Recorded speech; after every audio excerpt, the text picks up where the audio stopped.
We have just a few more days to end the first month of 2021. As the days roll on, I wonder, how are you getting on? Are you daily renewing those resolutions you set for yourself on the 31st night? Are you doing a little something towards your goals every day? Or have your dreams not yet left the quicksand of the drawing board? Have you found it a little difficult to stop thinking and start acting? Don't feel bad about it, my friend. I know the feeling. You know, we've spent all these years waiting for a big break to come our way. You know, we've sat waiting for the stars to align, for all of our ducks to fall in a row, for all the resources we need to become available, just so that we can grab them and start acting on achieving our goals. And now here's this morning man person telling us to get up and start doing things when the time hasn't yet come, when the opportunity hasn't arisen, when nobody has given us the chance or the tools to start working. My dear friend, I want to help. I want to give you that thing you've been waiting to receive, whatever it is, so that you can start acting. I want to line up all your ducks in a row. So let me tell you a story. A man once went for a walk in the wild in search of inspiration. He came across a leash of foxes. Yes, kids, the collective noun for foxes is leash. You can also call them a lead of foxes or a skulk of foxes, okay? Anyway, these foxes were running here and there, catching rodents and other little animals for food. All of them except one. One little fox stood all alone, watching the others hunt. Careful not to break his cover, the man moved a little closer and noticed immediately what the problem was. This fox was crippled. One of its hind legs was twisted and mangled beyond use. The man immediately felt sorry for the little creature. He wondered how a fox with a lame leg could possibly ever hunt for food. The poor thing must be so hungry, he thought. Suddenly, a lion came along. There was a large piece of meat in the lion's jaws, the remnants of some antelope he must have hunted earlier. The lion stopped to eat some more, but he soon had his fill and wandered off, leaving a large chunk of the meat behind. The crippled fox limped over and calmly helped himself to the lion's leftovers. The man, watching, smiled to himself. Of course, he thought. God finds a way to feed all creatures, right? God, thank you for sending me this fox to inspire me. And with that, he headed home, nodding and smiling at his new epiphany. As soon as he got to his house, he took off his clothes and lay down in bed, waiting for God to feed him. He lay there for a whole day. Then 2, 3 days passed, and no matter how hungry he got, the man did not move. He knew help was on the way. He got weaker and weaker, but he still did not budge. He knew his doorbell would ring any second. Just before he passed out, an angel appeared to him and asked, "Master, what do you think you are doing?" With all the strength he could muster, the dying man explained what he had seen to the angel, concluding with the words, "God sent me that crippled fox to show me what I must do." The angel shook his head sadly and said, "Boga, you have deviated. God gave you skills and talents in abundance so that you could create your own opportunities and make your own resources in large quantities so that others who lack talent may even benefit from your productivity. You have taken all that talent and potential and you are lying here with it, dying slowly. My dear man, God did not send you a crippled fox to show you what to do. He sent you a lion." My dear friends, I understand. Revolutions are daunting, but they are the only way to effect a change in your circumstances. And this revolution has to come from you. If you just keep lying there, nobody will ever ring your doorbell. You were given those talents for a reason. And the harsh truth you may not have realized is that by wasting your talent, you actually offend your maker. Pope John Paul II said, "Talent is a gift from God, and whoever discovers it in himself has a certain obligation to know that he cannot waste this talent." My dear friend, you have already been given everything you will ever need to succeed. Yeah, you may be waiting for all your ducks to line up in a row before you start pursuing your dreams, but the truth is God already lined up your ducks at birth. when He gave you skills, strength, and talent? Let me end with a simple verse written by Benjamin Franklin. Hide not your talents. They for use were made. What's a sundial in the shade?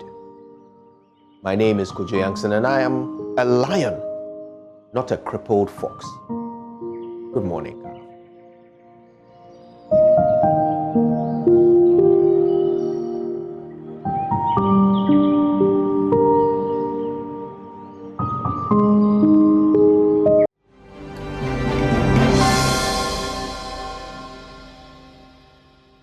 Hello, good morning. Welcome to the AM News. Now, the 2020 presidential candidate of the National Democratic Congress, John Mahama, will be calling two witnesses to testify on his behalf in the election petition hearing. The two are the NDC's General Secretary Johnson Asiedu Nketia and Dr. Michael Pesa-White, who was Mr. Mahama's representative in the Electoral Commission's National Coalition Center for the December 2020 presidential elections. Mr. Mahama is seeking to set aside the results of the election that went in favor of the New Patriotic Party's Nana Akufo-Addo. The court on Tuesday, January 26, served notice it had the power to sanction Mr. Mahama's legal team, including dismissing the election petition should its orders be disobeyed. This was after Mr. Mahama's team had failed to obey an order on January 20, directing them to file witness statements and legal argument relating to the initial objection by the respondents. The two documents have since been filed by Mr. Mahama's team. And of course, the court will sit later this morning. Now, the Komfo-Anokye Teaching Hospital is recording an upsurge of COVID-19 cases among children. In the last 10 days, the facility has recorded 9 child cases, including an 11-year-old baby, an 11-year-old. Well, head of the Child Health Directorate, Professor Samson Enchi, says the situation is taking a toll on the facility as management struggles to create space for children diagnosed with COVID-19 and other diseases. The Komfo-Anokye Teaching Hospital is the only pediatric referral facility in the northern sector of the country. Like other health facilities, the hospital is overwhelmed by the number of COVID-19 cases involving children. At least 9 cases have been recorded in the last 10 days.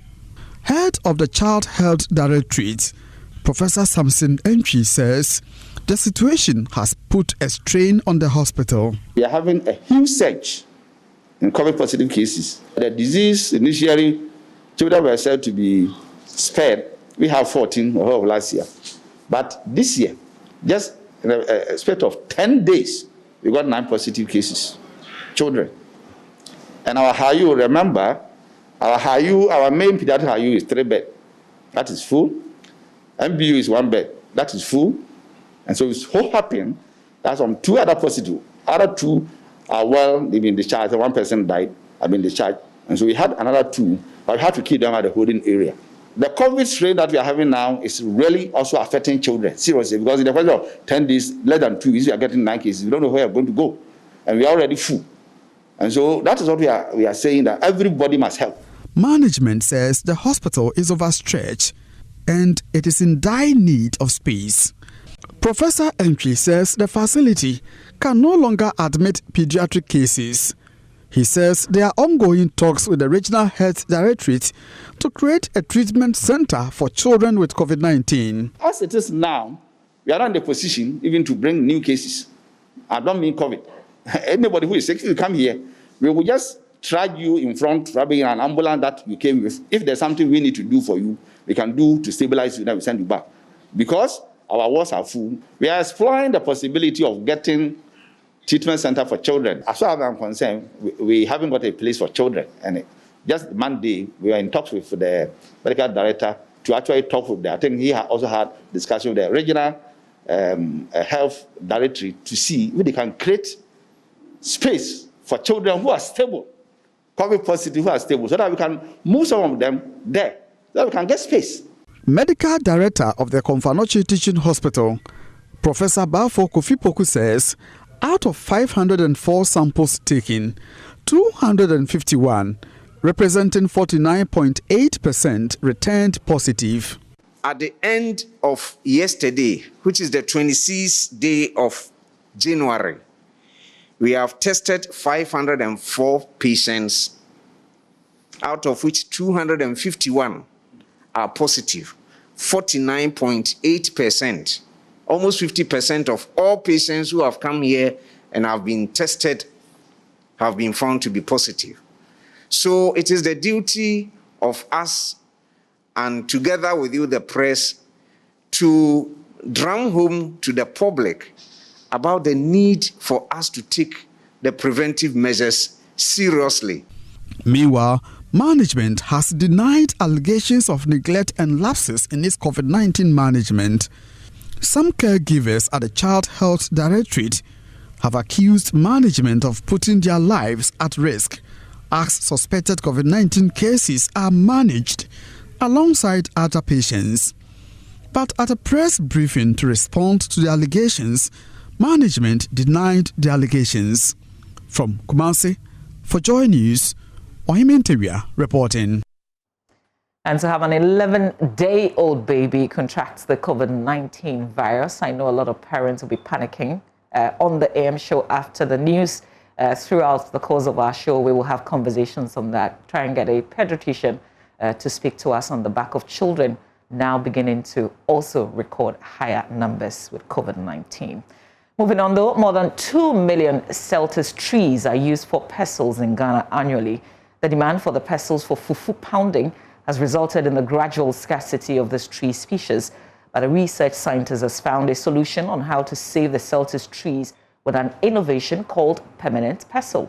On Tech Thursday, Love FM's Anita Sewa Ajuga speaks with Nanosei Bonso, a former research scientist with the Crops Research Institute of the CSIR.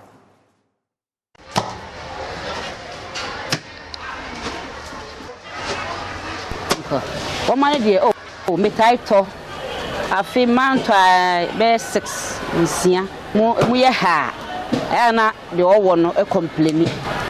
Ekuya Sapuma uses 6 pestles annually to pound fufu. Imagine the number of trees that must be cut annually to pound fufu for the entire country. 100,000, 200,000, 300,000. You do the maths. Nana Osai Bonso, a former research scientist with the Crops Research Institute, has found a better way of making the pestles while preserving the forest. Some people are using unrecommended trees to make pestles, and some of the trees can even cause kidney problems, heart problems, and all those things. So, in fact, I interviewed the people who harvest these pestles, and they said that these pestles, the trees, they call the setters, they are very, very scarce in the forest, and that is why they harvest any type of trees. And one thing that we can use to solve the problem is to cultivate the Celtis tree. But if you cultivate Celtis and even you use entire pestle for entire tree for one pestle, it is still going to be a problem. Do you understand what I'm saying? That is why I came out with this invention. So if you harvest one tree, you can get about 10. I call this pestle heads. You can get about 10 out of one single tree. Unlike the traditional pestle, the permanent pestle head can be replaced with a new one or can be remolded. The pestle head is fixed on a metallic reducer and joined to a PVC pipe, which is filled with concrete to make the permanent pestle heavy. The permanent pestle weighs 2.5 kg, which is an average weight of a traditional pestle. The one advantage is that for the local pestle or the traditional pestle, once you buy it, you have the weight. And then when it gets older, the water will dry out and then it will become light. And because of that, if it is very light, you have to use a lot of strength to pound. And that compels people to throw it away and go for a new one. But this one, the weight is permanent. Now this one is about 2.5 kg, and it is just like that. The weight doesn't reduce. So you can use the handle for maybe how many years? I don't know, maybe about 10 years. 2 to 3 million trees can be saved using the permanent pestle. It's climate friendly, convenient, and above all, it's durable. Yeah, it's taller than me, but you can have a smaller one at home. Reporting for Tech Thursday, Anita Sewa Ajogan. That's rather revealing. Well, let's move now to the Upper West region, where Acting Dean of the Faculty of Planning and Land Management at the Simon Diodon University of Business and Integrated Development Studies, Dr. Kennedy Alatinga, says the woes of herd porters in the country continues to worsen because successive governments have failed to address their challenges. Delivering findings of a research he conducted at the dissemination workshop, Mr. Alatinga recommended challenges of herd porters should be addressed through targeted policies and programs to avoid creating an intergenerational cycle of poverty among them. Correspondent Rafiq Salam has more. The acting dean of the Faculty of Planning and Land Management at the Simon Diendo University of Business and Development Studies, SDDU, Dr. Kennedy Alatinga, did not mince words on how successive governments have failed to address issues of herd porters, popularly known as Kayeye, in the country. This failure to have a long-term political perspective on the issue of Kayeye results in what I would describe as the privatization of human misery. Why do I say that? We are privatizing human misery because these people are youngsters. These people, as 10 years, are fending privately for themselves. And everybody looks on. Most often is the media who just say, oh, Kayeyes are suffering. But this is actually not gaining serious and political attention. Opening up on a research he conducted titled Adolescent Girls on the Move, Poverty and Access to Health Care among Migrant Adolescent Girls Health Porters in Ghana, and attended by Dean of the various faculties, senior lecturers, students, and the media, opined that education, health, and economic well-being of health porters are important and should be addressed through targeted policies and programs to avoid creating an intergenerational cycle of poverty among these unfortunate people.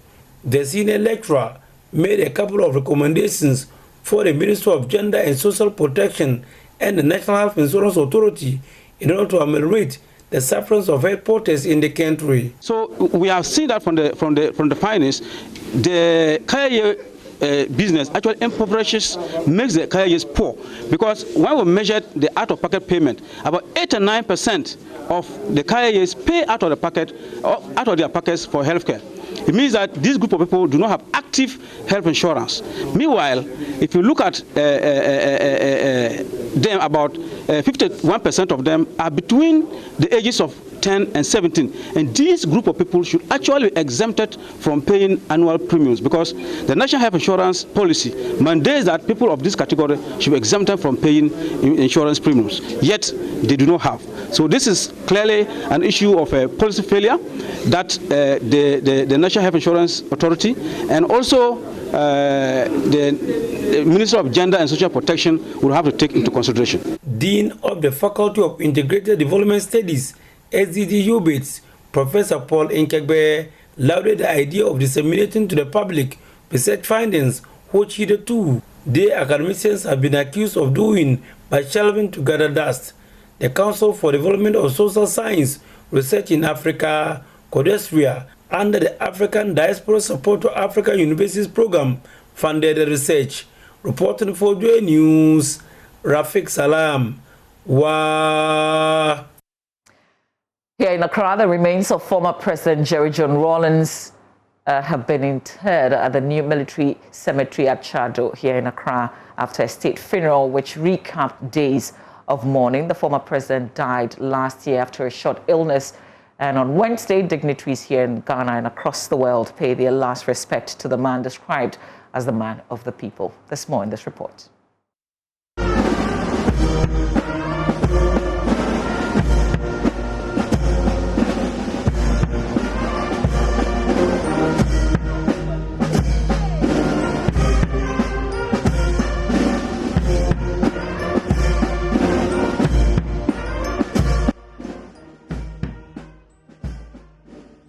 Mourners started trooping to the Black Star Square as early as 5 a.m. to pay their last respect. The casket containing the mortal remains was ushered into the square by personnel of the Ghana Armed Forces. 1987 song, "Something Inside So Strong," originally sung by Labi Sifra, was given a solemn rendition by the Mass Choir and the National Symphony Orchestra. Settled in the middle of the square, 73-year life of the late leader was summarized in 9 pages of tributes, read by a member of the family, or a loaf of Eric Beho. Every Ghanaian was affected by increasing food shortages and long bread queues.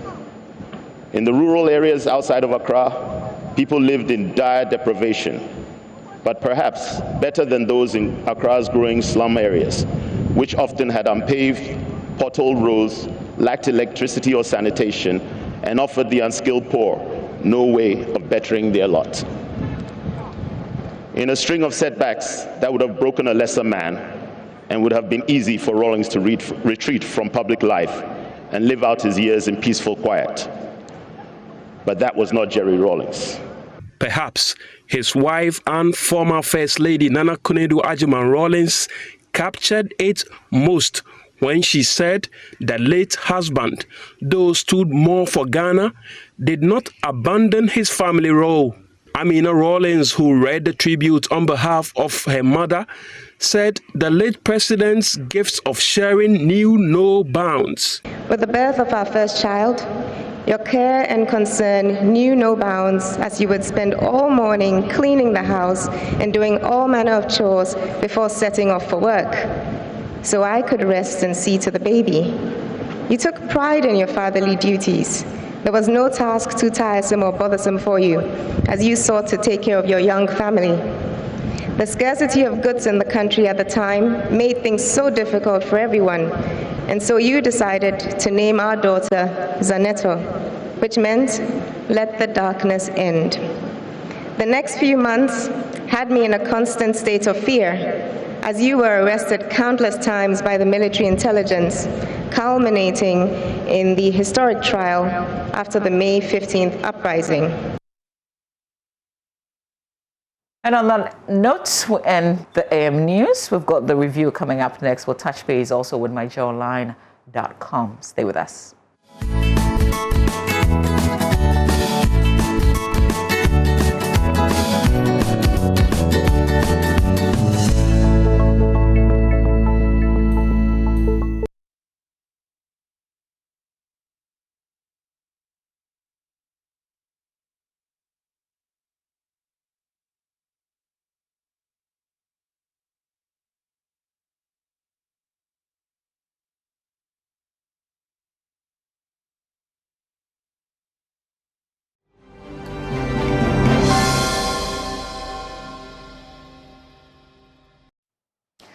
Thanks for staying with us here on the AM Show. Time for us to go through the newspapers and touch base with our online portal, myjawline.com. Ben and I will take you through the papers. Ben?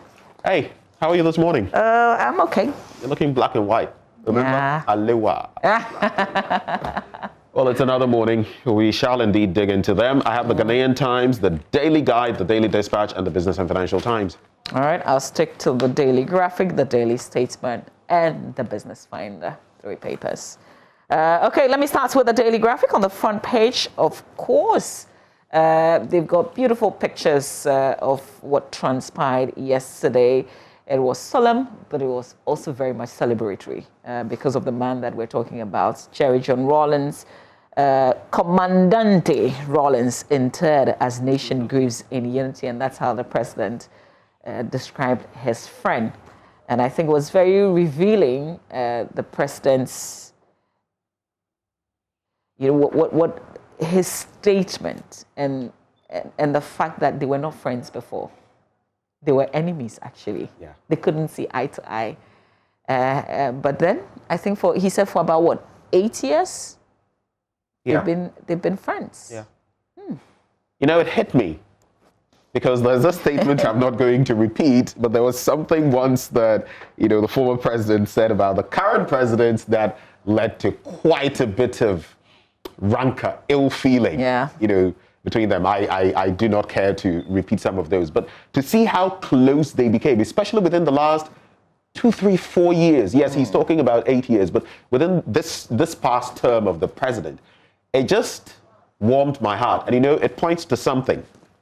you don't have to be enemies because you're on, different sides of the political spectrum. And yesterday, something else that was beautiful that I saw, some of the MPs from different sides singing hymns and all of that, singing beautiful songs, NPP side, NDC side, together, all about the former president. Whichever way we look at it, his demise, unfortunate as it is, in a way has united us in myriad ways. And I think it's something we ought to celebrate as well. Absolutely.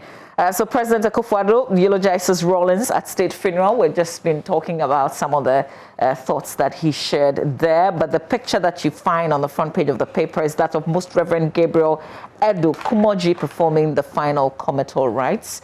And then Nana Konadu Agyeman Rawlings also at the funeral. Speaking of which, before you go on, Mama V, what is your take on the bit about renaming the UDS after him?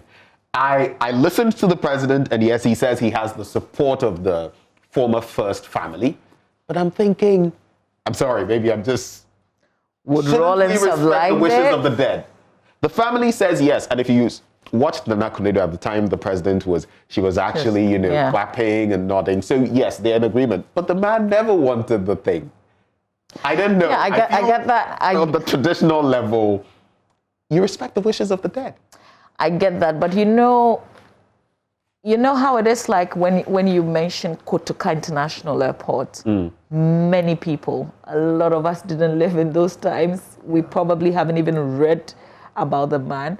But when the name is on a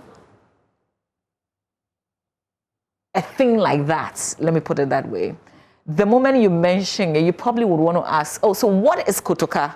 And then you probably be corrected, oh, it is actually a person, a very significant person in our history. And then you probably learn about. So I'm just thinking, I also, would have shared your thoughts, because that's what I was also thinking. He didn't want anything named after him, so why don't you leave it that way? And I was thinking, something must be there to remind, the generations to come. So when you hear the name, then you'd want to ask so that you will be told. That way, the name still stays instead of just being in the books. So two sides to this coin, actually. Yeah.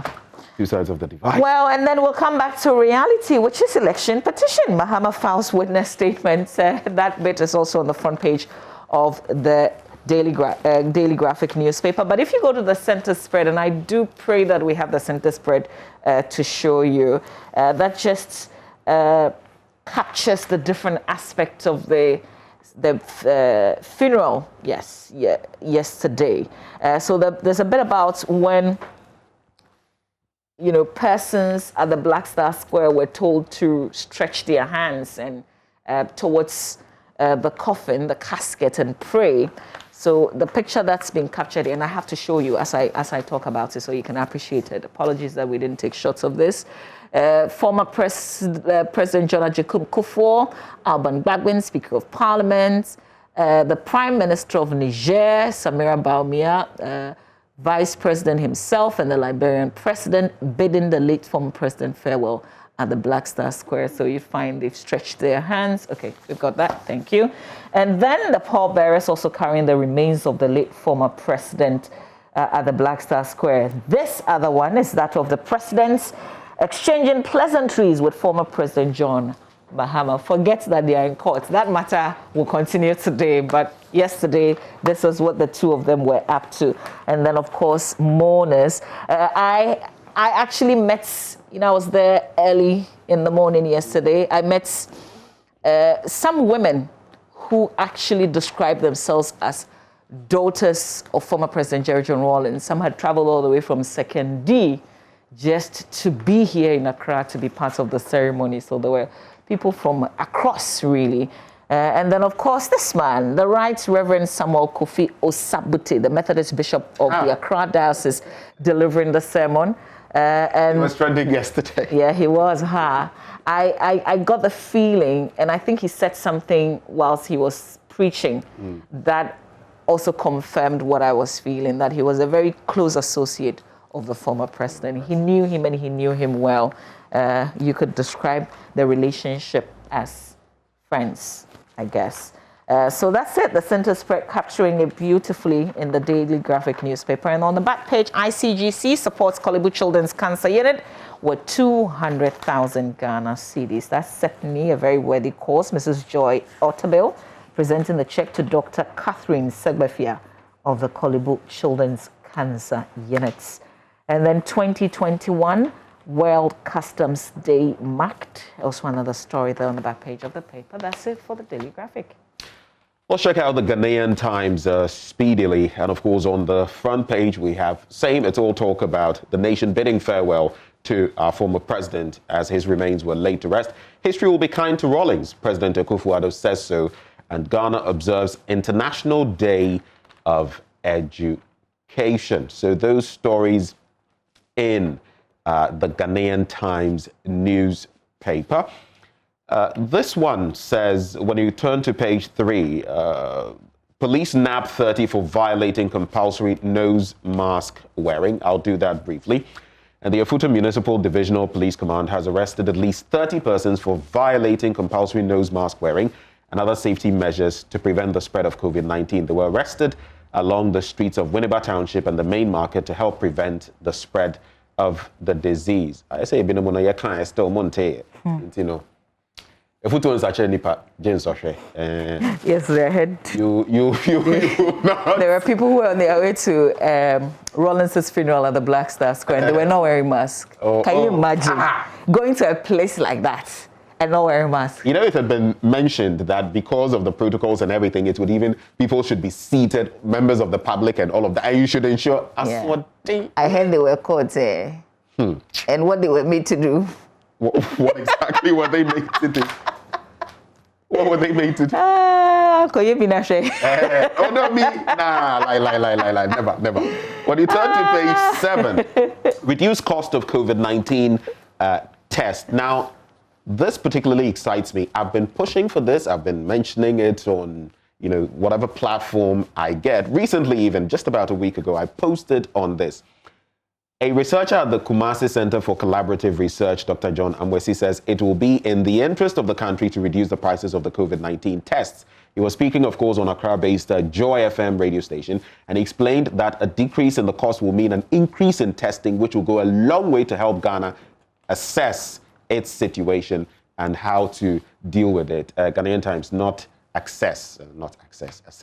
But I think it's a very valid call because until you test, you don't know who has it. I was at a prominent firm, you know, just a few days ago, and looking at some of the things I saw, and I told, you know, a friend of mine that, look, all these people swarming around, a lot of them have got COVID, recovered from COVID and all of that. I told her, if you conducted a test right now on everybody, it would amaze you the number of people who actually are positive, likely are asymptomatic, and are just walking around spreading the thing. You know, so testing. Just last night, I was speaking to another friend who doesn't want to test because for her, it is bliss not to know. Though she's had a few concerns. And we need to test. When you test, it's you know. And when you know, then you know the battle you're fighting. The 3,800 and the rest we're seeing on the page of the Ghana Health Service and stuff. I'm sorry, that's not the reality. It's always delayed and you don't. I think if you care about the people that you claim you love, if you care about your family, if you care about your friends, then you wouldn't say, even though I feel something, I don't want to check because I don't want it confirmed. It's better that it is confirmed so that you properly isolate and treat yourself than it's as if you don't know, but you're spreading it, and sadly you're spreading it to your loved ones. Remember the story from our news, the 11-day-old baby who tested positive for COVID-19. Apparently, this, the baby got it from the mother. It was transferred from mother to baby. See? So it's better that you know, so that even if you're a nursing mother, parents are always very close to their children. And that's how I was picking my boys up yesterday. I realized, like, everybody comes, your child runs out and they hug you. They are so close to you. That's the first thing they do. So if you are exposed, if there's really something on you, they get it. Yeah. It's better that you know. Well, that's it for the Ghanaian Times. All right, let's do the Business Finder. Front page of the Business Finder newspaper. Businesses on edge as another lockdown looks irresistible due to upsurge in COVID-19 cases. Listen, I think I have some information that may be very reliable. Lockdown ain't happening. What would be the enforcement and the restrictions? But I doubt that we will go into any kind of lockdown. A huge increase in electronic payments, according to GIPS. Ghana receives 9.7 million EU grants, that's euros, to improve access to power in sub-region. That's what's on the front page of the paper, including the market summary, consumer price inflation, interest rates. Bank of Ghana policy rate is 14.5%. 91-day treasury bill, 14.06%. 182, 14.10%. Figures are not looking so good, but if you leave it there and you forget about it, after all, if you have your money in savings, what's the other one? Savings gives you like some clear percentage. It's the current, is it not the... Current is nothing, yeah. And then savings, you get some small. So it's better that you do some treasury bills and, just keep putting it there and forget about it. And then you never know. Yeah. Okay, so that's it really for the Finder newspaper. There's something that the editor of the Finder sent me, was it last week or sometime this week, that says only fools will not wear mask. So he does the breakdown and he says 1 Ghana cedi surgical mask per day costs 365 a year.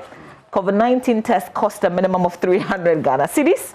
Cost of treating severe COVID-19 is in tens of thousands of cedis. So be smart. So, per the analysis, the breakdown that he's done, if you wear your mask every day for the entire year, you're still saving yourself a lot. You don't want to be in that picture. But just to add to what you said about a likely lockdown, I've also discussed with different people. Some say it won't happen. Our economy simply can't stand the shocks. Others are saying, other things. But let me just say this. No matter the shocks to the economy, if this thing spirals out of control, if it gets out of hand, we shall have a lockdown. That's just what. So don't make your mind that, yes, and you're likely to know. The Daily Guide. I just saw this story that both interests and horrifies me. On page 7, mortuary workers deny sex with corpse. Yeah. So Mortuary Workers Association of Ghana, MOAG, has vehemently debunked reports that mortuary workers often have sex with dead corpses. Well, how can you say dead corpses? Well, dead bodies or corpses in the morgue.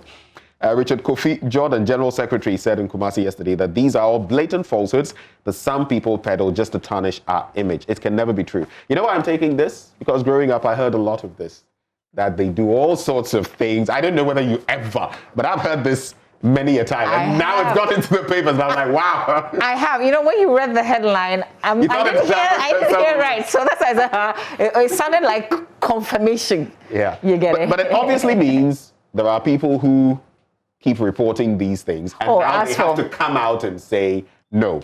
As for myths and untruths, sometimes we say things and we want to believe that they're happening. Sometimes the gossip is nice to say these things because you can tell the next person, hey, have you heard? This is what it is. So meanwhile, you don't know that it's a fact. Yeah. But on another side of the argument, he also talks about the very poor conditions of the mortuary operators, the things they go through, even, sometimes protecting themselves because they're dealing with some people who die of COVID-19. People like that should be very rich in our society. Yeah. Well, that's a specialized area. That's not an area that you find lots of people wanting to work in. So if you do it, you should earn good money. Yeah. I'm just going to wrap up with some headlines from the two papers I have left. I think you're done with your stuff. Is that correct? Yeah. Okay. So the Daily Dispatch, I'll just focus on this one. Arthur K. on Ghana's stalled war against COVID-19. That's on page 2.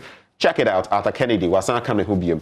And then the Business and Financial Times, weak macroeconomy puts Bank of Ghana in tight corner over policy rate. I think I saw in one of the papers how the projections for the growth of our economy is pegged around a little above 4%. I mean, it resonates. IMF, Moody's, Fitch, all of them giving Ghana at least 4% growth, which would still be above the regional average of about 3.2%. Let's see what happens though, because this January, I was expecting things to, but I said COVID, no. COVID is stubborn. No, not saying a day. Yeah. On a more serious note. Anyway, are we checking out the online? Absolutely. We're going to myjoyonline.com. Good morning to my friend Safa Malad Mensa. And she actually defines what I'm wearing today. Done with Mr. Rawlings' funeral. It's a Thanksgiving Thursday after the funeral. Thank you, Safa. You're smart. Okay, let's do myjoyonline.com. Here we go with what's on our page. I learned to understand how to be streetwise when I met Rawlings. That's Nana Knedo. Charlie, as for this love, dear. Love one thing. This love is long. I said in Katiak Pesa White to testify for Mahama in election petition. There were over 77 attempts on Rawlings' life. That's according to Nanato Datsi, former chief of staff. Rawlings buried at Burma Camp Military Cemetery in Accra. 11-day-old baby contracts COVID-19 as Komfo Teaching Hospital sees surge in cases among children. There's a full text farewell Commandante Akufo-Addo tribute to Rawlings. That was beautiful. UDS to be renamed Jerry John Rawlings University, according to Akufo-Addo. Well, the president has the backing of the family. So who are we?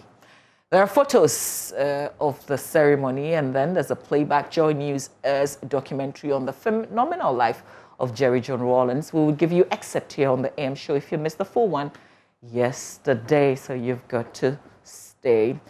Okay, so I have a birthday dedication to a special man. He's a friend. Joe Bedouansa, it's your birthday today, and it's a Thursday, so I thought, why don't I pull up a throwback picture? And so I want to wish you a happy, happy birthday, Mr. Joe Bedouansa. He served in the Kufuor administration as a Minister of State, and then he was also a Member of Parliament for Kwesimintim in the Western region. There you are. Happy birthday to you, sir. I hope you don't mind. So which one is it? The one on the left or the one on the right? On the left. On the left. Yes, sir. That's a beautiful smile. Yeah, that's him. Oh, wow. That's a grown Mr. Bedouansa. Look at the... That's interesting. All right, happy birthday to you, sir. If you know him, kindly give him a call. It's his birthday today. Happy birthday. May God continue to be with you and strengthen you. Oh, well. Happy birthday to you. You can drop us some momos. Really? Oh, yeah. He can drop momo. All right, so it's a wrap from us. Stay with us. We've got the sports updates coming up next. Right here, stay with us.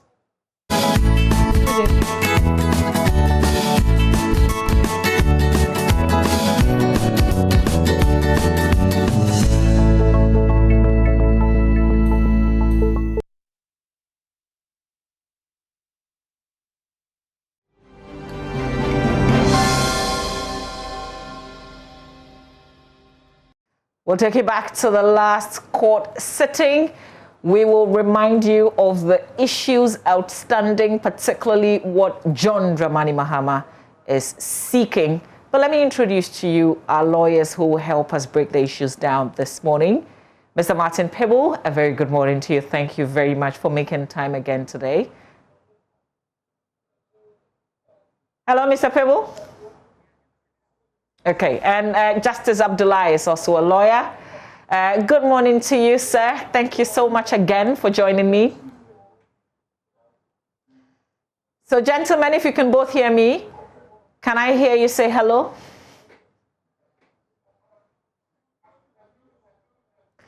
Okay. Hello, Mr. Pebble. I can hear you. I can hear you now. Good morning to you. Good morning. Okay, great. I hope you're well. Yes, very well. Thank you. Nice. Thank you. Lawyers have not necessarily talked about COVID-19. I hope that is not affecting your work in the courts. It does, to the extent that a lot of the time we are some of us are in panic mood because, each time you hear the statistics, then the thought is, hey, listen, I hope it doesn't spread to get to me, So it kind of gives us anxiety. Yes. Yeah. So to that extent, psychologically we are affected, even though physically we've not been infected. Well, I know we will be fine if we continue to abide by the protocols, but the grace of God is also sufficient. So most importantly. But thank you so much for making time to be with us. Let's see if Justice Abdullahi can hear me now. Can you hear me, sir?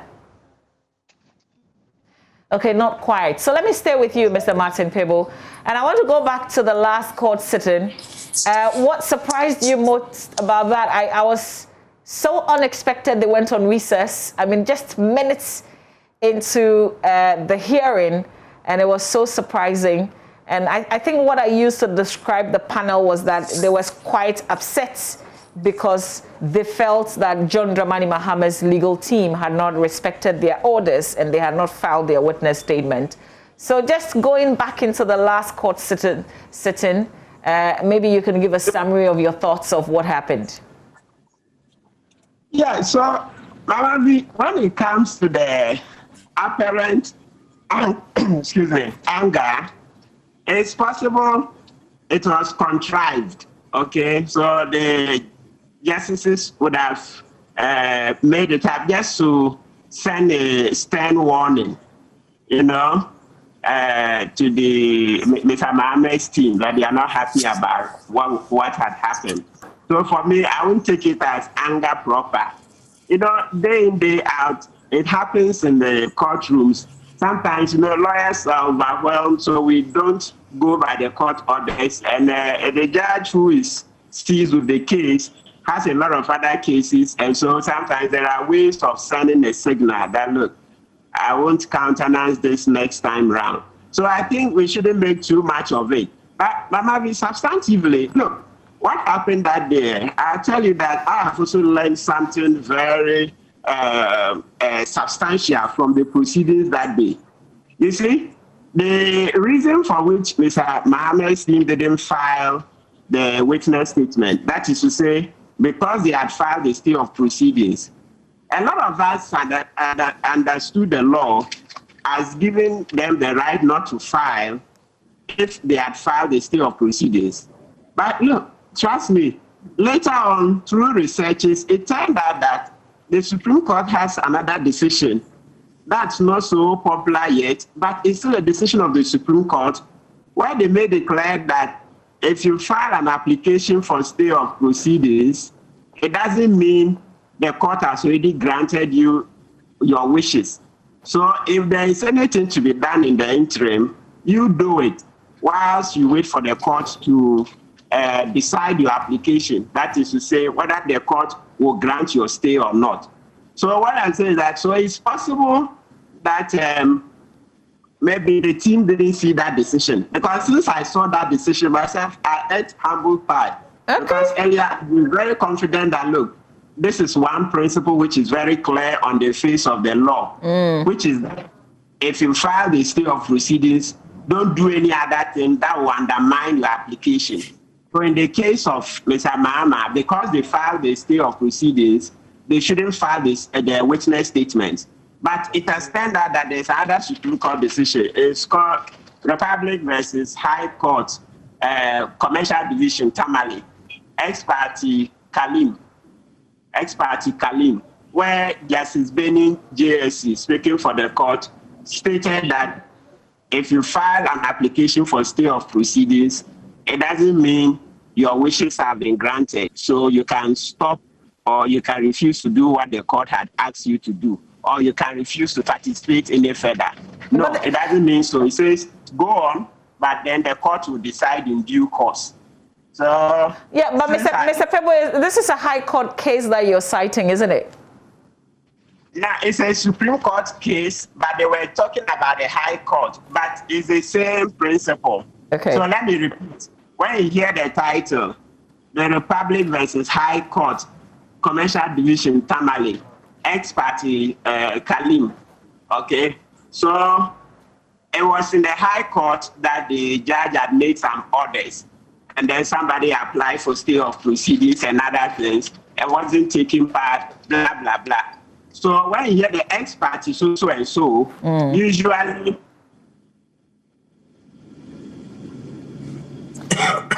Okay, so just a brief moment there, but I can assure you we'll have Mr. Martin Pebble back to finish this. But I see you, Justice Abdullahi. There you are. Good morning. Good morning, Mama V. Okay, great. I believe you're doing well. Yes, I am. And yourself? I am still battling a cold. Okay. Well, I'll come to you. Malaria fever. Oh, well, my apologies. Mr. Pebble, we lost you because the feed had frozen just a little bit, but I'll give you the opportunity so you can end. You are still explaining this case to us. Yes. Okay, so I'm saying the piece of the case is that if you file an application for stay of proceedings, it doesn't mean automatically your stay has been granted from the moment you filed it. That used to be the dominant thought at the bar. You see, lawyers, as we practice day in, day out, it used to be accepted that as soon as you file your stay of proceedings, don't do anything. That will show that then you yourself, you don't even have faith in what you have put before the court. So as soon as you file your stay, you would stop obeying court orders. It's not like you've stopped aside, but for fear that if you continue obeying the very thing you are protesting against, then it will mean that this is self-defeat. You don't even have faith in what you file. So you are protesting, and at the same time you are that was seen as a sign of inconsistency. The practice was that if you file your stay of proceedings, don't obey. I mean, so to speak, for lack of a better way, it looks at the word obey is too strong. Maybe don't adhere to the orders you are supposed to adhere to. Okay. But saying that there is a certain decision which says, hey, that old practice, it's not the law. That if you have the stay of proceedings, please proceed as if you haven't even filed it. Go on and do what the judge is asking you to do until the application that you have put before the court, either before the same High Court or if it is the Supreme Court, until the court has heard your application for stay of proceedings. Yeah. So I should think that is why that the justices said, no. Mr. Mohammed's team should go back and file the document. And I'm saying that me, also talking to you, it's not that I've learned the principle. So it's humbling. So you see why, we keep saying that we are always learning. We have so many rules. So if you're not careful, at one point, the decisions are so many, they don't get reported in the form of law reports that we buy on the very day the Supreme Court makes a decision. So let's say the court gives a decision today. Sometimes it may take a year before the decisions are put into proper law reports.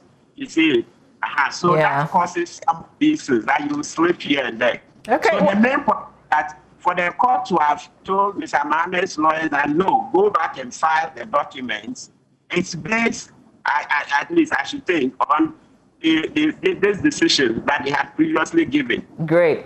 Okay, Mr. Pebble, well, thank you. It's good to know that even lawyers, very experienced lawyers, are still learning something new from the processes in court with the election petition. Justice, we spoke on that day. In fact, you were with me before the hearing started and indeed when they went on recess.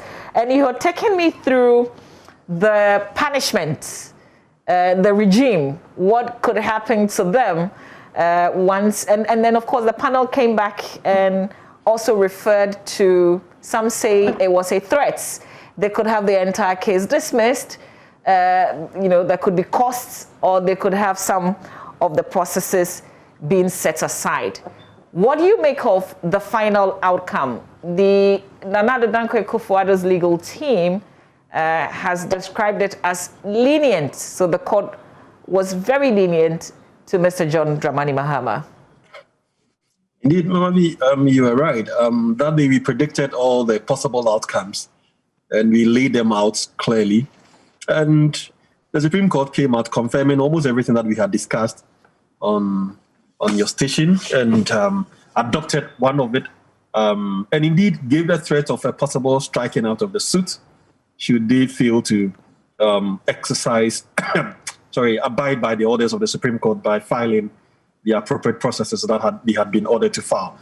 I wouldn't say that the Supreme Court was too lenient, considering the fact that this is novel, first of all. It's the first in this time that we are confronted with this kind of challenge. And then also the decision not to file was also on the basis of a pending application which sought to stay proceedings. And taking it from that angle as well, I would say that it's not as though the John Mahama team was too wrong in relying on that principle of law by avoiding a self-defeating approach by going ahead to file their witness statement, among other things. Perhaps if they say they were too lenient, maybe it's because costs were not awarded in their favor, as in the Nanado legal team, or maybe there's 10 punishment that they sought or felt ought to have been applied, didn't apply. But I think all in all, the Supreme Court did a balancing act by giving them a first chance, because this was the first time this had happened to them. And so I think it was fair that they had given them the opportunity by extending time for them. And they had also made their indignation quite known. Clearly, they didn't mince words by making them aware that they would apply the appropriate sanctions should they fail to comply with the orders of the court. I think that sent quite a good signal as to what the Supreme Court will be doing should they fail for the second time to do what they ought to do. For me, I think it's a balancing act, and the Supreme Court did the most appropriate thing. I'm sure a word to the wise, as we say, is always in the north. And so clearly, taking it from that angle, all of us moving forward will take the Supreme Court more serious on such matters, and then we will do what we are supposed to do in accordance with law and practice. I do not think the Supreme Court was lenient at all. I think they were fair and balanced in the decision that they made. Indeed, if you heard the ruling, it was quite stern. I'm sure if that kind of words had been used on you, you'd be more scared than maybe a cost being awarded against you or so. Because the threat was that scary for me, and that is enough. Okay. Well, Mr. Pebble, I want us to go through the schedule. And I want you to help us with your own understanding of the schedule that we're following to get to the conclusion of this petition. What's your understanding of it? And where are we?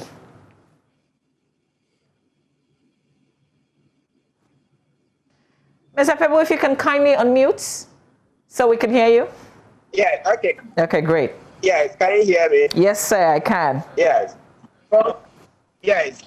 On the schedule, there appears now to be some confusion, but for me, I don't subscribe to it. So let's make the first point first.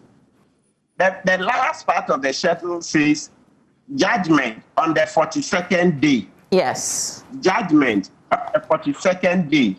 That is very clear. But at the end of the 42nd day too, then there is the word March. So March, the month of March. So this is what is beginning to create a confusion that, judgment should be in March. But you see, when we are interpreting statutes, sometimes you see some apparent confusions.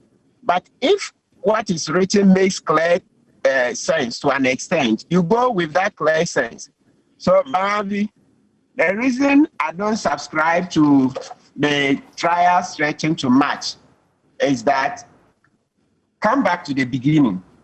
The CI 99 states very clearly that, one, when the petition is filed and the respondent has 10 days to file an answer. Now, you see, when the respondents were filing their answer, they filed within 10 ordinary days. Yes, just 10 normal days. But right now, the argument on the other side, those who are saying you should stretch to March, they're saying that we should count only the days the Supreme Court sits on the matter. And what we're saying is that, those of us who don't subscribe to it, what we're saying is that if the lawmaker wanted the 42 days to be counted as only on days on which the Supreme Court sits on the matter, they would have just made it very clear. So let me give you an example where the lawmaker makes such a thing clear. In Article 11 of the Constitution, you see that when you lay a CI before Parliament, in order for the CI to become law, the Constitution states clearly that there should have been 21 sitting days. 21 sitting days. So now do we have time to refer to the Constitution? Yes, we do. In fact, we also are helping our viewers with the schedule as contained in the CI 99. So we have that also on the screen. So you can go ahead and make your reference so people can also look at the timelines. Okay, yes. Now, so Article 11, Clause 7. 7 says, any order, rule, or regulation made by a person or authority under a power conferred by this Constitution or any other law shall, then let's come to C, come into force at the expiration of 21 sitting days after being so laid, unless Parliament, blah, blah, blah. My emphasis is on, you had 21 sitting days. Word sitting days. So what I'm saying is that in Ghana, we already know how to write sitting days anytime we want to write it. And this is not the first time. So since we know how to write sitting days, when the lawmaker goes to sit and he doesn't use sitting days, we should be very slow in saying that he intended to write sitting days. The word sitting days is already common in our, let me call it vocabulary. Let's reduce the terms. So in writing our laws, it's within our vocabulary. We know it. So if in the Constitution we've used the word sitting days when we wanted to use it, why is it that in CI 99, if we wanted to say the Supreme Court, we should count 42 days using only sitting days? Why didn't they write it? Okay. So you disagree? You disagree that judgment would be in March, or should be in March? Perfect. Okay, so is it 30 days today with your countdown? Yes. Today is 28. 29. Yes. 29 days. The reason we say 29 is that the days started counting from the day the president was served and the EC2 was served. And that was on the 31st. So we got 1 day from December. If we add to today, 28th, we get 29 days. So it means that we should be left with what? Is that 13 days to go? Okay. All right. I'll come to... One last... I'll come to... Okay, yeah, please go ahead. Let's hear you finish off. Yeah, very briefly. So it left with 11 days. My thinking of the matter is that if we can finish the trial within the 11 days, I put it to you, the witnesses mounting the box. If we can finish within the 11 days, that would be good. Then the justices will adjourn for judgment. There's already a Supreme Court decision, okay, from about 2001, ex parte PPE, that if the law says bring a judgment within a certain time, and you are not able to bring it within that time, but outside, it doesn't make the judgment void. So if we can finish within the next 11 days, and then the justices rise to go and bring their judgment outside the 42 days, it's legal. We already have laws covering that, so it's not a problem. Okay. All right. Let me, before I come to you, Mr. Abdullahi, for your own understanding of the schedule and where you think we are, whether or not you agree with Mr. Martin KPEBU, let me go to the courts, because our court correspondent, Joseph Akablay, is there already for us. Joseph, if you can hear me, I see that you're showing me pictures of the Supreme Court. Are you able to tell us who has arrived for today's hearing? So, Mama V, I got here about 10 minutes ago, and so far I've spotted Ediji Tamaklo. He's a member of Mr. Mohammed's legal team, together with Sami Jemfi, the National Communications Officer of the NDC. Those are the two individuals that I've spotted. They're already here at the premises of the Supreme Court. And so, as you can see, this is the main entrance for now. This is where you come in. And so you have someone who takes your temperature. There are the Veronica buckets, 2 of them at the entrance where you were shown before you go in, and there are 2 policemen there. There are some other policemen also here on the premises who are working to take their post in different parts of the Supreme Court premises. And so this is the situation here as we speak. And in some few minutes, we'll be expecting the other individuals who are all connected to this case to come here to the Supreme Court. And so this is the situation here at the Supreme Court, Mavi. Okay, great. Kabla, you were in courts when the court adjourned sitting the last time. Did they say what we should expect today? Because there's the pending issue of the review. There's also amendment to that review. In fact, the specific point the court made in reading its directive was to say that the case is adjourned to the 28th of January. But before then, we know that it had made the point that there are a number of outstanding issues, and said that because the lawyers for the petitioners had failed to abide or comply with the court's directive, the court was not going to do any business in relation to those issues till they are dealt with. First, we know that the interrogatories review ruling is still pending. There's a request that the court reviews that decision, and that is originally slated for today. The second issue is that there is a request by Mr. Mohammed's legal team asking that they are allowed to file additional documents to support that review, and also to change a paragraph in the review. And so that is also another issue that is equally outstanding. There is a bit about asking the EC chairperson to admit to certain facts, which is also another issue that has also not been dealt with. And so those are the matters that are outstanding for now. And once the court comes in, we understand that it appears one of the issues it may urgently deal with is the request that Mr. Mohammed's team is allowed to file additional documents in relation to the review, because today is originally for the review, and we understand that that may be the first issue they deal with, then the review is dealt with.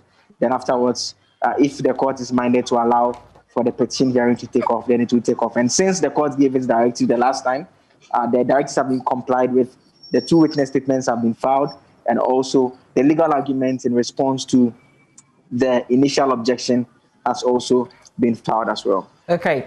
Akable, if you may, maybe just stay with me just a little longer if you can, whatever the time would allow us, so that you can update us in terms of who has arrived. But let me come to you, Justice Abdullahi, on the schedule as we have. Where do you think we are? Do you agree with Martin Pebu? Not entirely. I do admit that we've exhausted the time. Well, not everything, but we've spent quite a number of time doing other things other than the main things that we should be doing. Indeed, if you do count, we are in the second week of when hearing ought to have started. But I would like to take the time quite liberally from the point of view of when events actually start. So when the rule says that on the 10th day, pre-trial ought to start, and then on the 15th day, a hearing ought to start. Yeah, I would like to interpret it liberally by saying that once the 15th day actually would start from the day that the pre-trial was done. So assuming pre-trial, in this case, pre-trial was done somewhere last week, and hearing ought to have started as per the rules on Tuesday. On Tuesday. So if you take it from that liberal ground, then it means that we've really lost just about 3 days or 2 days, really, from when the pre-trial was okay. Because and I take this view because until the event that ought to happen happens, it's difficult to count time in this regard. But if you go by the other side, that's the January and then the March and the 42-day and the first day each argument, the view that I take is that the worst case scenario is that by March, judgment ought to have been delivered. And this also takes into consideration my argument that the day actually starts counting from the day that the event that ought to have happened on that day happens. So if on the 10th day, pre-trial ought to have happened, and it didn't happen, but it rather happened on the 15th day, then it is only from the 15th day that you start counting the day of hearing. Okay. So it means that the 20th day would rather be the day of hearing rather than the 15th day when you actually did the pre-trial. I don't know whether you are getting very interesting perspective, but they say lawyers don't agree, right? So you have different perspectives. So this is a different angle to it, and I certainly appreciate Absolutely. it. Yeah. I want to move on and talk about the review. Martin KPEBU, if you can hear me and if you're still with us. Should we expect a reconstitution of that panel? Because we know for a review there will have to be additional judges added to the original panel. So this one, the what do you call it? It's difficult to say so. You see, the ordinary review usually happens when the Supreme Court has made the decision. That's the end of it. Okay. So when we say end of it, meaning that it comes to an end. What do you call it? Under the rules, you go to the Supreme Court, ordinary bench, 5 people, 5 justices, they give a decision. Then after, if you ask for a review, then they add. Or if it's a constitutional matter, you ask for a review, then they add. But this one, it is an interlocutory matter. When I say interlocutory, it means that it happened while the Supreme Court has not yet finished hearing the case.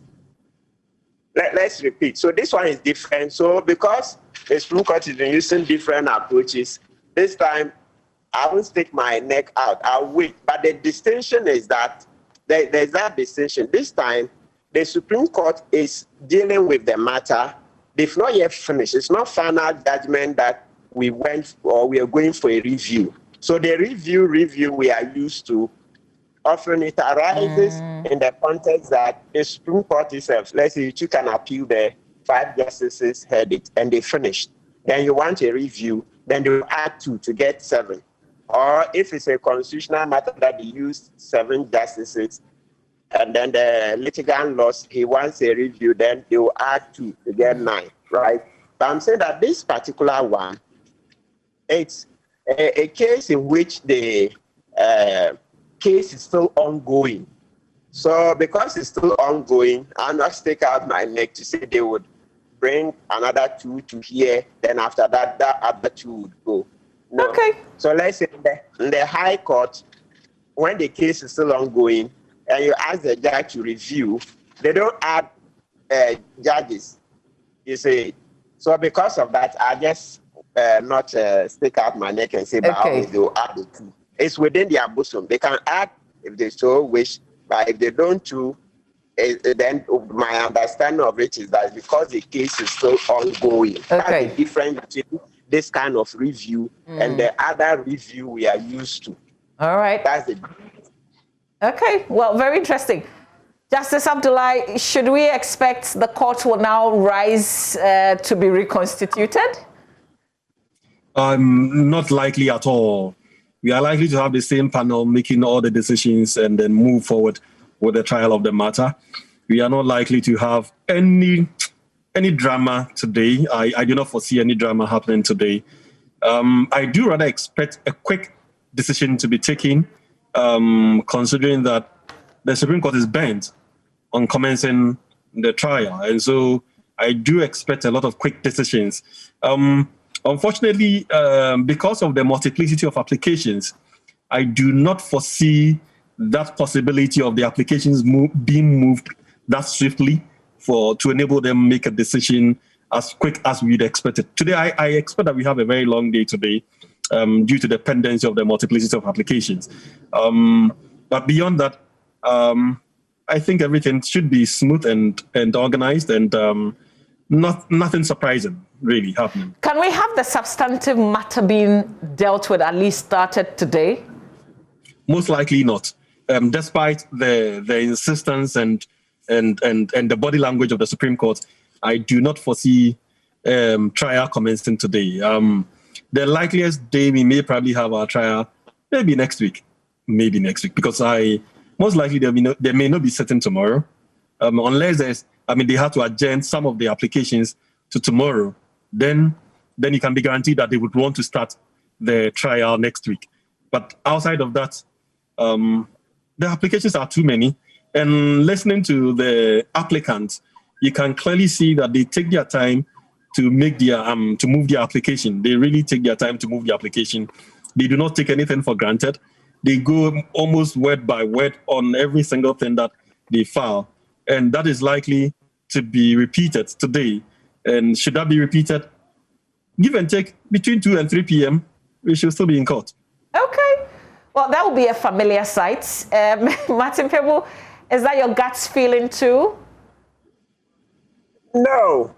This time round, you see, the applications, it doesn't look like going forward, the court can give hours and hours for...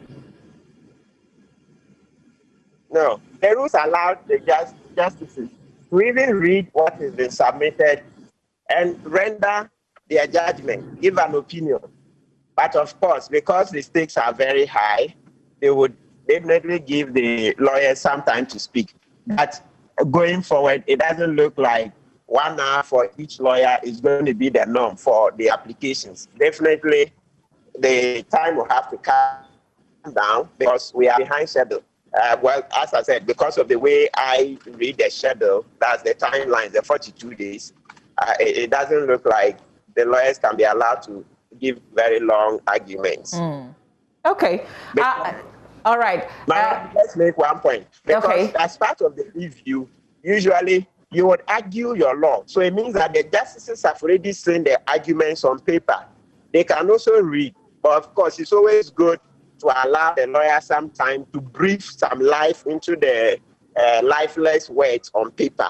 But the key thing is that the justices have seen the arguments already, because as part of the review, you would present the arguments. So they've read. So they say, okay, yes, you may take some time, lawyer, attorney later, to make your point. Maybe the essential ones you want to emphasize for our consideration, but not the word for word, as Justice Abdullah was saying, the very slow, long one, not that one. It doesn't appear there's time for that anymore. Okay.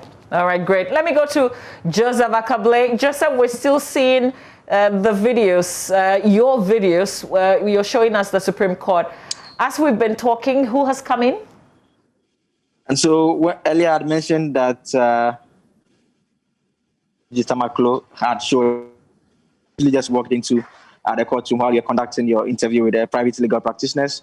Mr. Julius Debra, the former chief of staff, also walked in during that interview as well. Then Mokhtari, who we know works in the office of the former president, also walked in just a short while ago. So far, I've not spotted anyone on the side of the respondents in terms of either the Electoral Commission chairperson or the president's legal team. But with regards to the petitioners, those are the individuals who are either closely related or working closely with them, who have come into the Supreme Court room. All right, great. Let me get into the final matters when Martin Pebu and Justice Abdullah, and hopefully we can get a final report from Akable before he takes his seats in the courtroom. Mr. Pebu, a lot of us are waking up to the news that John Dramani Mahame's legal team has filed their witness statement. We're hearing Pesa White and Johnson Asiedu Nketia. What does that mean? Wow. However, the first point is that in these battles, you have to be careful in order not to read too much into things that you see with your eyes. You have to wait for them to unfold. Now, the second point is this. You see that when they filed the case, they indicated that we're going to call 5 witnesses. And I think this morning I heard Baba Jamal on another station saying that they had reduced the number because time is fast spent. So you see that even within their camp, they are sensitive to the fact that it's an issue of time constraint.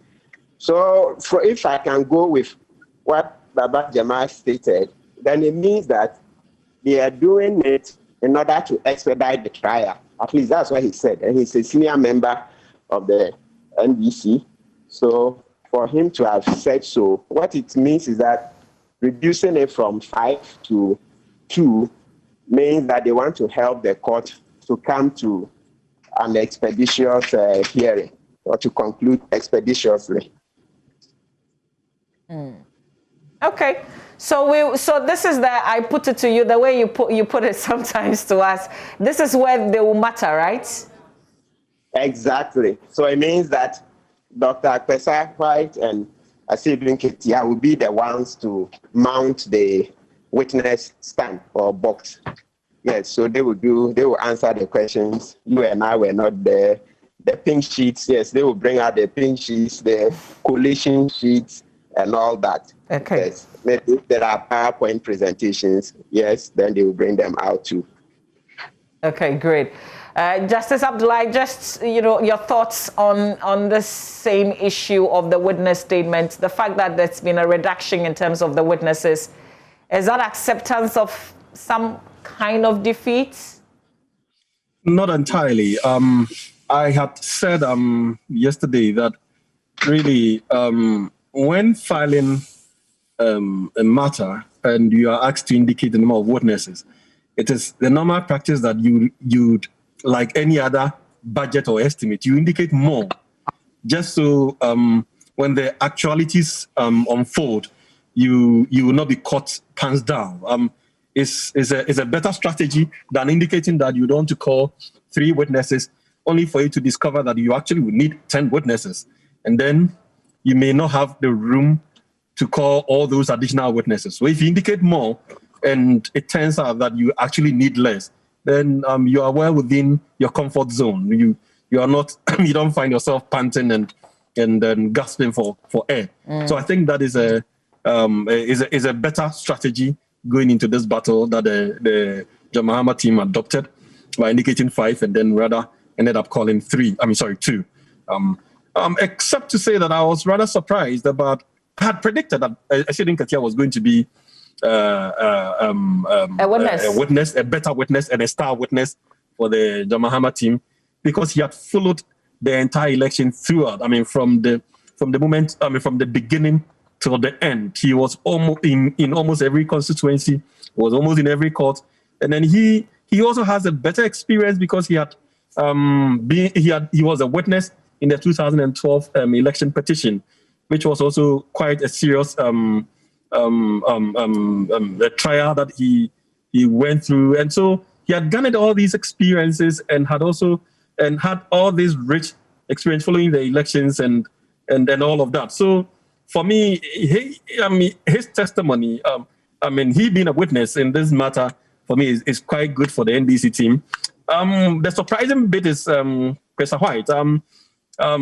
Maybe out of my ignorance, I do not, beyond the fact that, of course, he's an NDC and he's a lecturer at Legon and all of that. He was in the Collation Center, the national one. Right. Yes. Very good, very good. So maybe that puts him in a somewhat better position to tell us what indeed happened within those areas and how he feels those things went against them.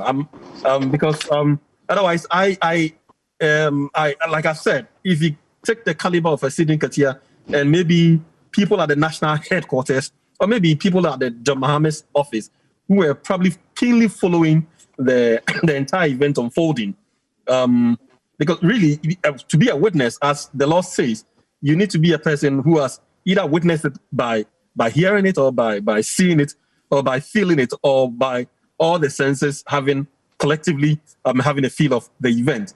Right. And much as I didn't know more about Professor White, I felt people who have also garnered more experience and had also experienced the event unfold would be the best persons to give testimony. Of course, that is not to say that Professor White doesn't have that caliber, but that is to say that I don't know him that well to be able to say that he's the best person to be Asidun Ketia's call him a running mate as a witness. Okay, well, I guess time will tell, right? We wait to see. Absolutely. All right. There's a first time to everything, indeed. Yeah. So maybe he may be able to pull some surprises for all of us. And something good may come out of this for all of us. All right. Gentlemen, I'd like to say thank you. Martin KPEBU and Justice Abdullahi, thank you for the pro bono services that you provide, particularly to me on the show. And hopefully we can have a conversation. I have already informed Samson that I'll be sending you a bill. So be expecting it, Mama V. We don't have a contract, do we? Thank you. Martin KPEBU, thank you. Keep following this issue. We will talk some more. Oh, I think that feed is frozen on us already. Mr. KPEBU, were you saying something? Okay, not quite. No, I'll say that. Okay, all right, great. Joseph Akable, let me end with you. What is happening? Was it Favor I saw in there? So that was Favor Nunu. Okay, great. So all the international journalists are also there, very interested in this 2020 election petition. What is the last update before you get into the courtroom? There hasn't been any development since we last spoke in terms of the arrivals, and so I was just waiting to finish up with you and get inside and get my seat upstairs where I have a good view and a better view than you have in the studio. But obviously, we'll be here to bring our viewers the very latest that transpires here in the court. Absolutely. Joseph Akable, I wish you the very best. Trust that he will not miss anything. He's our court correspondent. He's been following this issue and he will be bringing us some more updates. That's our conversation this morning on the 2020 election petition. Hearing the court is set to sit from 9:30 this morning. Stay with us. We've got a Healthy Thursday conversation coming up next. The Ghana Health Service is worried about neglected tropical diseases. We'll get into this matter up next.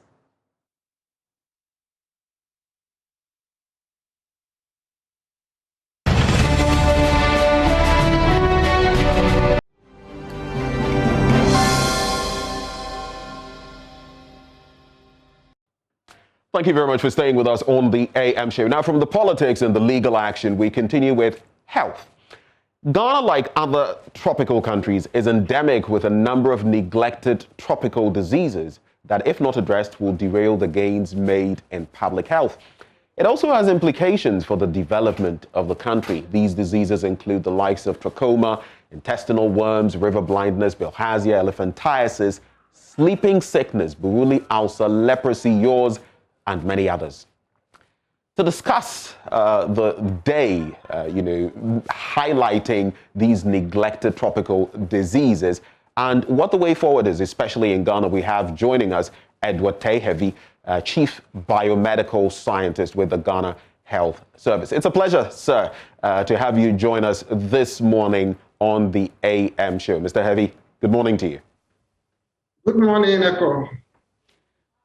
So this is actually Benjamin interacting. Oh, Benjamin, my apologies. Good morning to you and good morning to your listeners. That's fine. That's fine. So let's start from here. What are the basics we should know? Globally speaking, over 1.7 billion people affected by some of these diseases. What are some of the other statistics to know when it comes to these neglected tropical diseases? Thank you very much, Benjamin. NTDs in country, we have about 14. In country, we have about 14. And the very good thing about it is that these are conditions that can easily be eliminated. Ghana has made a lot of inroads. As we speak, lymphatic filariasis, otherwise known as elephantiasis. We have broken transmission in 99 out of the 114 districts. So that is a lot of impact. We have 15 hotspots that are outstanding. Trachoma has been eliminated as a disease of public health significance. That was in August 2018. Guinea worm has also been eliminated from Ghana. So these are the significant progress that we have made as a program in Ghana. So it's not all that gloom. So all these affected people live in very poor endemic communities, and attention needs to be focused on them. So we're going to be talking about some of the dynamics, but help us understand what exactly are these parasitic, viral, and bacterial diseases? Why do we even call them neglected tropical diseases? Thank you. I would like to begin by quoting the former Director General of the WHO, Margaret Chan. She says NTDs thrive under conditions of poverty and filth. They tend to cluster in places where housing is substandard, drinking water is unsafe, sanitation is poor, access to healthcare is limited or non-existent at all. Insect vectors are constant household and agricultural companions, unquote. So she has put together what the NTDs are. These are diseases that affect the poor, they lack a political voice, they are marginalized, they are stigmatized, and they don't seem to have any hope at all.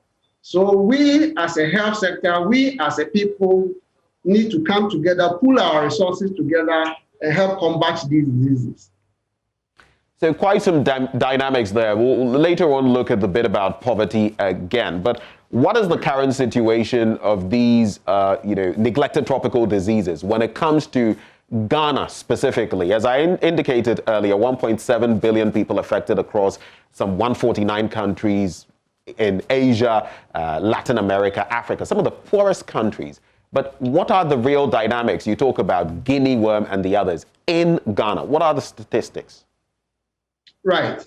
In Ghana, we want to broadly put the NTDs into two categories. Right. We have the case management and neglected tropical diseases, such as borreliosa, leishmaniasis, the human African trypanosomiasis, and then we have the PC NTDs. PC stands for preventive chemotherapy. So you administer drugs en masse to an endemic community, and you expect that they are treated. So we have soil-transmitted helminths that affects mostly school-age children. We have elephantiasis. We also have onchocerciasis. We also have trachoma that has been been eliminated, as I said. So trachoma was endemic in the northern region, the northeast, the savannah, and the upper west region. Onchocerciasis is prevalent in all the regions with the exception of Greater Accra. Lymphatic filariasis is endemic in all the regions with the exception of Volta region and Ashanti region. They don't have figures that we can call for intervention, but even that one, I still think there are some pieces of work that we need to do with that. Because that was at the time of baseline study. The dynamics have changed now. So almost everybody in Ghana, almost every region has two or more of the neglected tropical diseases. Which is quite a concern there.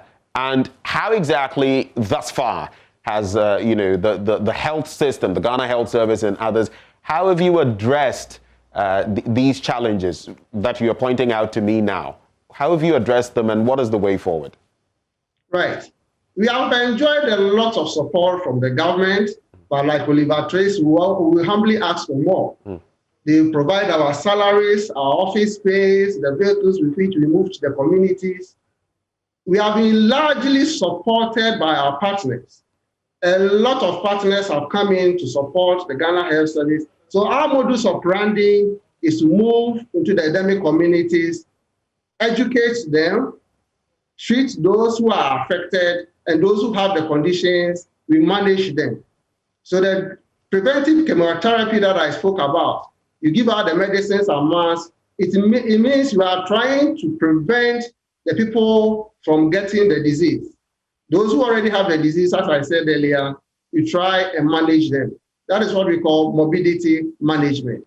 And that one, we have been doing it constantly, and we have made a lot of inroads, as I said. Unfortunately, the advent of COVID has slowed down a lot of activities and the support for the program because all attention is now on COVID. But then these diseases still exist in our communities. The people are suffering, and we don't want to wait till the whole country is overwhelmed with the diseases before we go out and support them. The time for action is now. And I couldn't agree with you more, but you took the wind out of my sail when you spoke about COVID and how it's related to neglected tropical diseases. The question I would like to pose there is, what has been the real impact or the real challenges when it comes to dealing with these diseases, and on the other hand, having COVID-19 in the system and all the attention that is paid to it? Are we neglecting further these diseases on the back of COVID-19? Yes, Benjamin, you hit the nail right on the head. Right on the head. These are people who are marginalized. They don't even have the resources. So on the back of the COVID, even the resources have further dwindled because a lot more has to be done to stem the pandemic. But then these ones are also still there. Now, we haven't stopped working. We are still doing what we have to do. But we all know that we are not in very normal times. So going out is a huge challenge. Making contact with people is a huge challenge. And that has somehow slowed down our activities. Nevertheless, last year, for example, if I could give you an example, sure, we couldn't go to do any deworming activity in any of the schools because the schools were closed down and the children were at home. And we are talking about school-age children who are badly affected by soil-transmitted helminths. And the impact is so bad. They have attention deficits, cognitive development is impaired, they are not able to grow very well, they are not able to stay in school, absenteeism, and it affects the academic progress. Some suffer from stunted growth. So the deworming exercise was making a very huge impact on the academic performance of the schools. And we have worked tirelessly with the school health education program towards achieving that goal. Now that the students have returned, how do we enter the schools in the wake of the pandemic? There are communities that we need to go in there and treat. In the midst of this pandemic, how do we move forward so that we don't go and spread the disease any further? So these are the challenges currently confronting the program, and we need to do something. So that's pretty, disturbing, because we're talking even intestinal worms. They form part of some of these tropical ailments. But I would ask you, you're asking about the how. How do we? I would throw it back to you. You are in the system. How is it going to be done? Well, honestly, we still have to go out there as we usually go, and then making sure we work with the COVID protocols. A lot of experts have spoken on the COVID, and then we know when we put in place a lot of the protocols, hand washing, wearing of face masks, making sure there is physical distancing, covering our nose with our nose masks, we should still be able to do some work. We should still be able to do some work. Okay. So we just have to employ the protocols and make sure we go out there and work. Some very brief bits before we take leave of you, Dr. Harvey. Two very brief things. Now, the first one, what is the link between these illnesses and poverty? What should people be looking out for? I'll give you an example. If you take something like elephantiasis, I have seen a very bad case of elephantiasis before. The person was the breadwinner of the house, a lady, both hands were affected, both legs were affected, both breasts were affected. So she was unable to go out because of stigma. People shunned her company, she lost her source of income, and it kept the whole family in the cycle of poverty. This is exactly what happens with the neglected tropical diseases. Once one is affected, it keeps you in the cycle of poverty. So we want to ask for support from the media to help us publicize the NTDs. All stakeholders should come on board, especially the corporate world, because we need resources.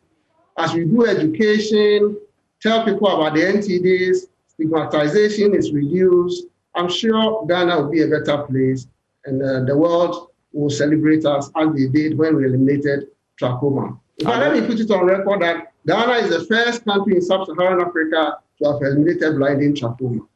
And we are doing a lot more. Human African tricholosomiasis, sleeping sickness is on its way. And very soon, you'll be hearing from the Ghana Health Service the progress that has been made. So water, sanitation, and even clustering like we see in our slums, also resulting in these. But I can't let go of you before doing this. What is the theme for this year's celebration, the World Day with regard to neglected tropical diseases? What is the theme? Thank you very much. Our theme is face the NTDs and the neglect. Face the NTDs and the neglect. Right. And the neglect. Right.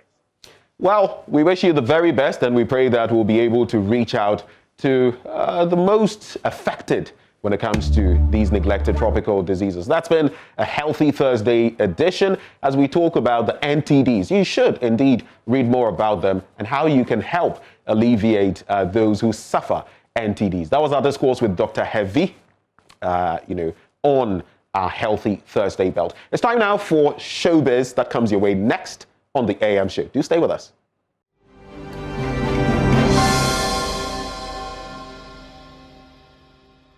Okay, now musician Ochame Kwame has heaped praises on his management team for helping keep him relevant all these years. Now, in an interview with Dr. Pound on his gallery, he showed appreciation to people who helped build his career throughout the years, including his wife. He also gave details to his current song, Yeko, which features high-life musician Kwame Eugene, and shared Kwame Eugene reminds him of his youth. Ochame Kwame, ehemfa na ukoji edru no kire me na me fema akatechi ni Caesar mo ne adade omunye bi because when omunye na anyum still wo hete one boys ni wo nyame ben be som Onyankopon ba ko na ye tete ye nananom som no na. So what is the difference? Kwame ye den difference ni one per management. The managers no me hard. I thought that ma brain me near ha na ma be mo bu abwaka se ni arod ni Jacob ni Kingsman ni animu omu si debi Ochame wan kwa ye nko especially ye kun we say on say enyum bia asa ye di agro but last year 2020 ye nyina ye kun ye that's where kun covid ye kun hia ye kun enyoma bebre nti like it is imperative here say obi be bo nyum bidia ka chen ko for say ye kun so ye nyame na ye boga ma ya de nsan ye gidie wo ti even though see the nyum na ye drill ni ade no asem bi wo ho a e ka obi a ko mato ne ye even nyame mba kra ye ne obonsam ye kun I say your own has some kind of feeling obi obon say this is typical hip hop